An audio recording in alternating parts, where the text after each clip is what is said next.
Bonjour Géraldine. Bonjour, comment ça va? Très bien, merci.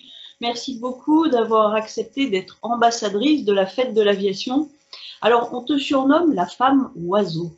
Et ce n'est pas un hasard puisque tu appartiens au cercle très restreint des pratiquants de haut niveau de base jump et de wingsuit. Et outre les airs, tu défies les pentes les plus abruptes en snowboard, en freeride. À ton palmarès, 23 podiums en compétition, je crois, et tu as remporté 3 fois le périlleux extrême de Verbier. Et depuis Exact. quelques années, tu es également pilote d'ULM et pilote d'avion. Et ce que tu apprécies particulièrement, il me semble, c'est de te poser sur les glaciers. Alors, Oui. déjà, comment et quand as-tu découvert ces sports extrêmes que sont le base jump et le wingsuit? Alors, on les appelle des sports extrêmes, mais pour moi, c'est des sports tellement doux que dans ma vie et dans ma pratique, ce n'est pas des sports extrêmes. Pour moi, ça serait plutôt une vie extrême, ça serait de vivre en ville et de conduire une voiture tous les jours. Donc, je suis plus à l'aise dans les airs que sur terre. Et grâce à mes parents, je pense, j'ai grandi au plus proche de la nature. J'ai commencé le ski à l'âge de 2 ans. À peine j'ai appris à marcher, on m'a mis sur des skis. Et j'ai commencé à adorer la montagne, adorer être dehors. Et c'est comme ça que ça a commencé parce que je pars de là, parce que je ne suis pas arrivée au base jump ou à la wingsuit tout de suite. Ça a commencé vraiment par cette passion de la montagne où j'ai découvert par la suite le snowboard à l'âge de 8 ans. Et pour moi, le snowboard, alors que le ski, je le pratiquais sur les pistes et puis voilà, le snowboard m'a ouvert une nouvelle dimension et je me suis dit, ben, c'est comme un surfeur qui attend la vague parfaite à rider. Pour moi, le snowboard, c'est fait pour tracer des lignes sur des pentes vierges. Alors, je veux commencer à apprendre la montagne. Je veux pouvoir apprendre comment aller sur cette montagne, cette montagne, cette montagne, toujours aller plus loin.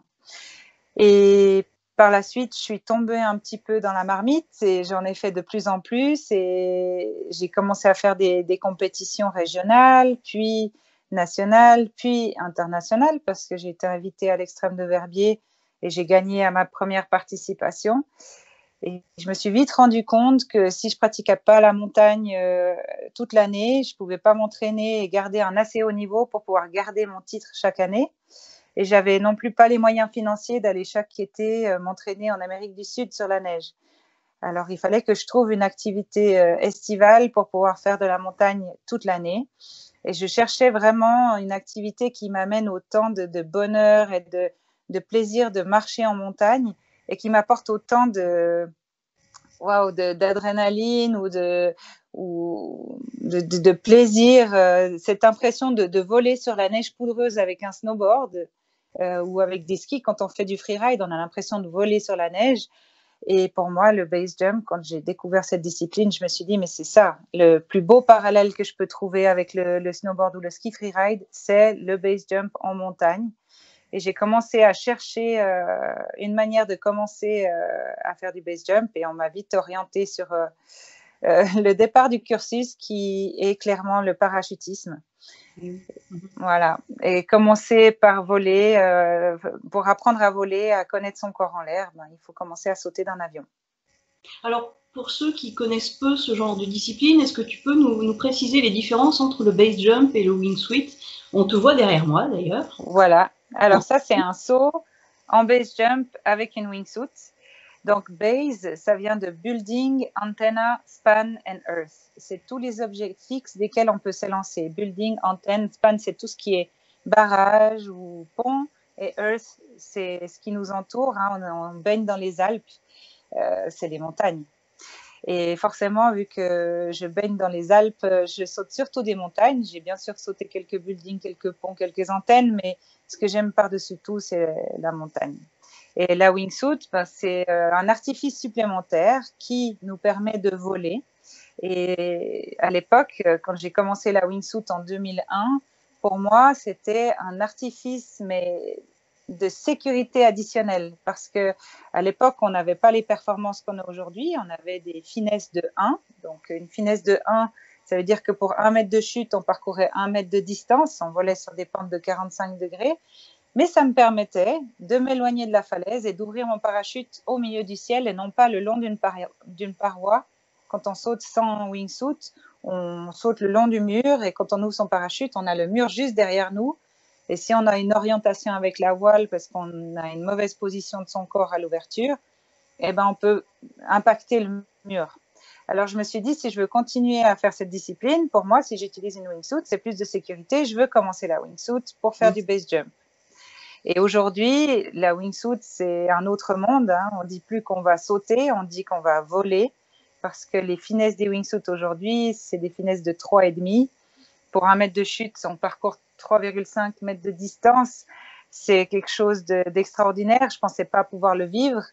Mais maintenant, ce n'est pas uniquement s'éloigner d'une paroi, mais c'est non seulement s'éloigner de la paroi, mais jouer avec le relief des arêtes. Et on peut partir d'une falaise maintenant très courte.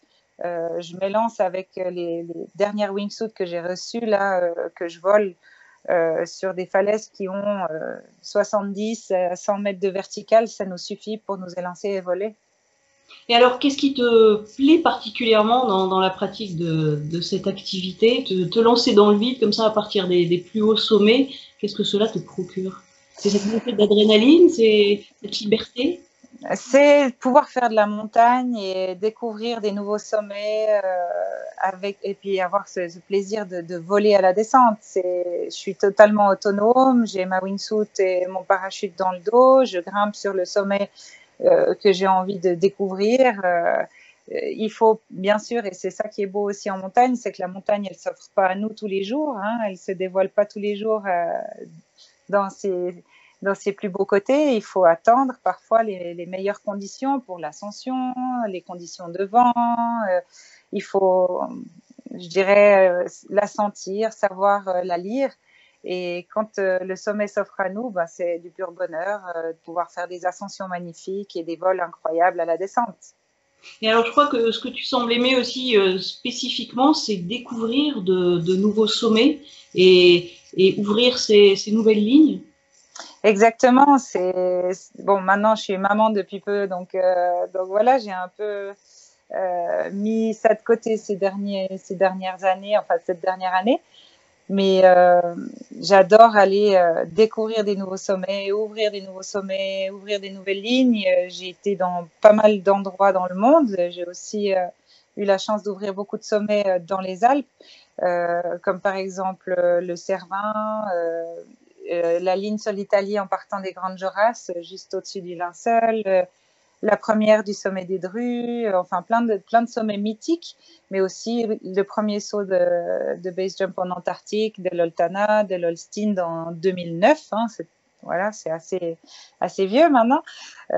Premier saut de wingsuit en Iran, enfin pas mal d'endroits assez reculés, assez incroyables, comme en Terre de Baffin aussi.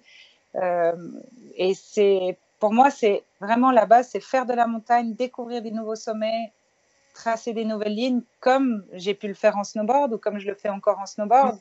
C'est vraiment ça qui m'attire. Et alors, comment gères-tu la prise de risque, la peur éventuelle?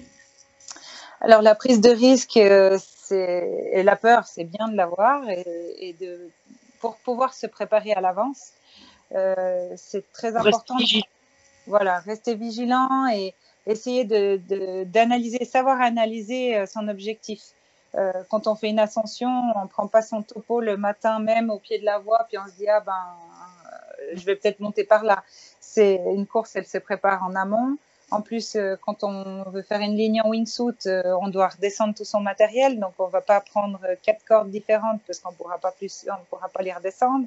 Donc il faut optimiser son matériel, optimiser la montée parce qu'il faut avoir un maximum d'énergie pour la descente.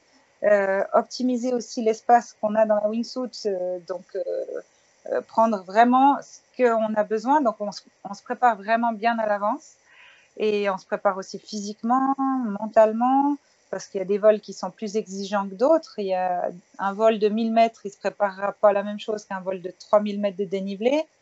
Une ascension sur un sommet qui fait 1000 mètres d'altitude, il ne se préparera pas la même chose qu'un sommet à 4000 mètres. Mm-hmm. Donc tout ça, puis à 4000 mètres, on n'a pas la même portance que quand on est à 1000 mètres. tout ça, ça s'analyse, ça se prépare à l'avance pour que quand on est au sommet, on soit prêt, on soit bien, on soit zen pour pouvoir faire notre vol dans les meilleures conditions. Et tout ça, ça s'apprend avec l'expérience et des bonnes, des mauvaises expériences, l'expérience des autres, ça s'apprend. Bien sûr, oui, ça permet de profiter au maximum et de prendre plaisir.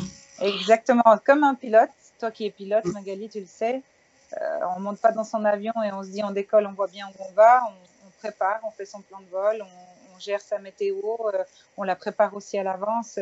Tout ça, ça se gère. La même chose pour la wingsuit. Alors, fin septembre aura lieu un peu partout en France la fête de l'aviation. Comment vois-tu, toi, la fête de l'aviation? Comme une très très belle fête de plein de passionnés qui se mettent ensemble pour partager des valeurs qu'ils aiment et pouvoir aussi transmettre peut-être cette passion à d'autres qui se disent ah c'est pas pour moi ou peut-être que je ne pourrais, enfin c'est inaccessible pour moi parce que moi-même j'ai pensé que l'aviation c'était inaccessible pour moi parce que trop cher, parce que trop compliqué, parce que un aéroclub je savais pas dans quel aéroclub aller, etc. Alors que des fois c'est juste à côté de nous et on s'en rend pas compte, on pense que c'est inaccessible. Et cette fête de l'aviation pour moi c'est une magnifique opportunité pour les gens qui rêvent de voler sous quelque forme que ce soit, hein, en avion, en wingsuit, en parachute, en ULM, en ballon, je sais pas, n'importe comment, ou peut-être de voler avec quelqu'un parce que on se voit pas voler tout seul et rencontrer cette personne qui nous emmènera voler. Tout à fait, oui. Et Géraldine, toi, quels sont tes prochains défis? Alors, mes prochains défis, c'est d'essayer d'être la meilleure maman du monde pour mon bébé.